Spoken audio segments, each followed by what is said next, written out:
सभी दर्शकों को मेरा आदाब, नमस्कार, शास्त्रीकाल। दोस्तों, आज का टॉपिक महाभारत से लिया गया है, जिसका शीर्षक है कि अज्ञातवास के समय पांडवों के साथ क्या घटना घटी। दोस्तों, महाभारत हमारे भारतवर्ष की एक ऐसी गाथा है जिसे हम सदियों से सुनते आए हैं और आगे भी हम सुनते रहेंगे और इससे शिक्षा ग्रहण करते रहेंगे। ये धर्म की अधर्म पर विजय गाथा है। इस विजय गाथा की सैकड़ों छोटी छोटी कहानियाँ हैं, जिनमें से हम आपको आज सुनाने जा रहे हैं कि अज्ञातवास के दौरान पांडवों के साथ क्या घटना घटी। दोस्तों, एक दिन जब अज्ञातवास के दौरान पांचों पांडव व द्रौपदी वन में विचरण कर रहे थे, तभी सभी थक चुके थे और बहुत प्यासे थे। द्रौपदी थकान व प्यास के कारण चल भी नहीं पा रही थी। तभी युधिष्ठिर ने सहदेव से कहा कि अनुज सहदेव, इस वृक्ष पर चढ़कर देखो कि जंगल में कहीं जल के दर्शन हो जाएं, तो जल ले आओ, हम लोगों का गला सूख रहा है। उसी क्षण सहदेव पेड़ पर चढ़कर देखते हैं और इस बीच चारों पांडव युधिष्ठिर, भीम, नकुल, अर्जुन हंसी मस्करी करते हैं। इतने में ही सहदेव पेड़ से नीचे उतरकर आते हैं और जंगल में पेड़ों के झुंड के पास पानी होने की आशंका जताते हैं। तभी युधिष्ठिर नकुल को जल लेने के लिए भेज देते हैं।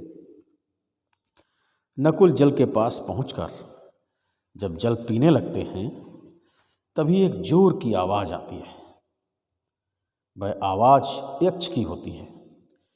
यक्ष ने नकुल से कहा, ठहरो, पानी पीने से पहले मेरे प्रश्नों का उत्तर दो, नहीं तो जल नहीं पी सकते हो। नकुल ने यक्ष से जल पी लिया। यक्ष से कहा, जल पी लिया तो क्या करोगे? यक्ष ने कहा, जल पीकर देखो, पता चल जाएगा कि मैं क्या करूँगा।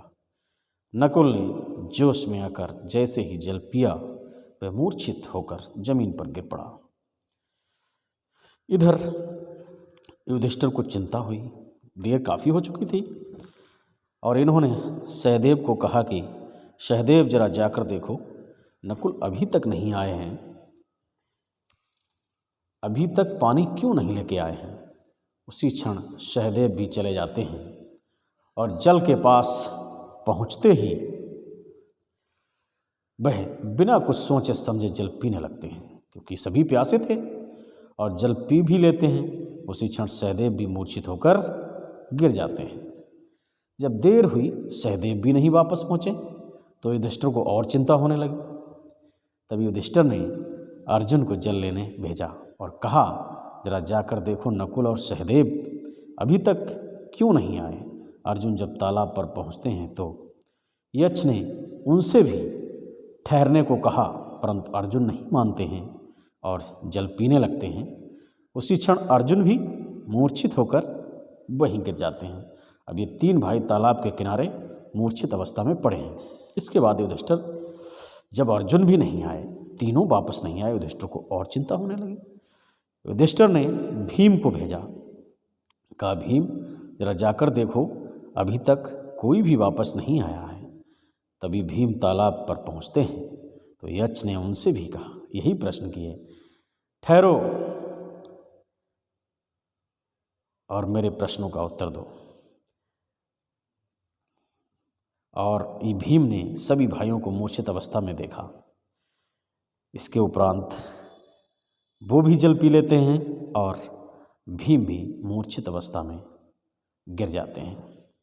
इसके उपरांत युधिष्ठिर को और चिंता होने लगी कि जो भी गया वह अभी तक वापस क्यों नहीं आया, आखिर क्या बात है। चलो मैं चल कर देखता हूँ। और युधिष्ठिर तालाब के किनारे जैसे ही पहुँचते हैं और देखते हैं तो उनके होश उड़ जाते हैं कि उन्होंने देखा कि सभी चारों भाई मृत अवस्था में पड़े हैं। युधिष्ठिर बहुत घबराते हैं युधिष्ठिर देखते हैं कि हो सकता है इस जल में कोई जहर मिला हो, इस कारण इन सब की ये हालत हुई है। हो सकता है दुर्योधन ने इस तालाब में कोई जहर मिलवा दिया हो। उन्होंने सोचा कि जल को पीकर देखते हैं। जैसे ही युधिष्ठिर जल पीने वाले होते हैं तभी यक्ष उन्हें भी रोक देता है और प्रश्नों के उत्तर देने के लिए कहता है। तभी युधिष्ठिर हाथ जोड़कर खड़े हो जाते हैं और ये कहते हैं कि कृपया आप मुझे ये बताइए कि आप कौन हैं।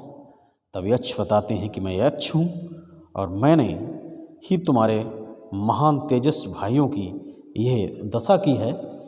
यक्ष का कि मैंने इस सब को जल पीने के लिए रोका था कि मेरे सरोवर का जल पीने से पहले मेरे प्रश्नों का उत्तर देना पड़ेगा, परंतु ये नहीं माने और जल पी लिया। इस तरह इनकी मृत्यु हो चुकी है। यह तुम्हें भी जल पीना है या ले जाना है तो तुम भी पहले मेरे प्रश्नों का उत्तर दो। महाराज युधिष्ठिर नहीं, धर्मराज थे, बहुत ही ज्ञानी व्यक्ति थे। उत्तर देने के लिए कहा कि आप प्रश्न करो, मैं आपके प्रश्नों का उत्तर दूंगा। महाराज युधिष्ठिर ने एक के बाद एक कई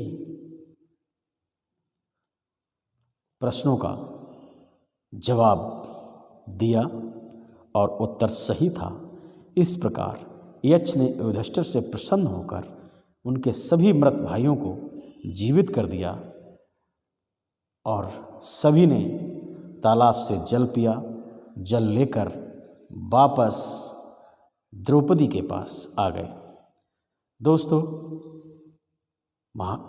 पांडवों के साथ जो अज्ञातवास के समय ये घटना घटी, आपको ये कहानी कैसी लगी हमको कमेंट बॉक्स में ज़रूर बताइए। तब तक के लिए नमस्कार।